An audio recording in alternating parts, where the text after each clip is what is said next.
Who reached higher? The Bears with what they did, the Texans with what they did, or Kansas City with what they did? Gosh, I would say if it was any other person than Andy Reid, I would say without question, I think it was what the Chiefs did.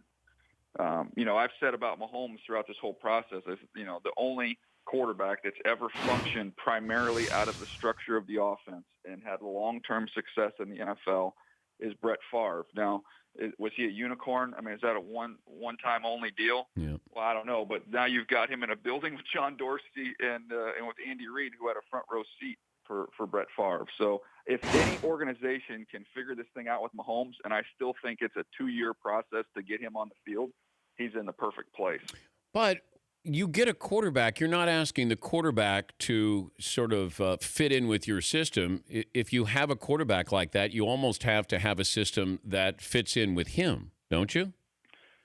Yeah, but I think, people talk about Andy Reid, and they've said, how is this going to fit, with Alex Smith? Alex Smith, really, truthfully, could not be any more polar opposite than Pat Mahomes. Yeah. I mean, they are exact opposites with the way they play the game. But I was with Coach Reid in Philadelphia when we had Michael Vick, who had a lot of success doing stuff outside of the offense. So he knows. Coach Reid's a pretty smart dude now. He knows how to adapt to what he has. And I think when I look at this situation, I think when you look at the postseason, Dan, quarterbacks, people have debated about Joe Flacco forever, right? That's that tired old argument. Well, you don't have to be quote-unquote elite for 16 weeks.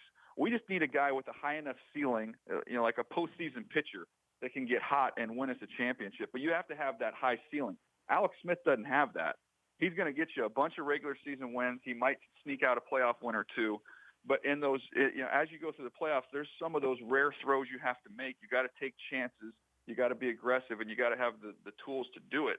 I don't think he can get over a certain level, whereas Mahomes, his ceiling, he can get to that level. The Dan Patrick Show, weekday mornings on Audience.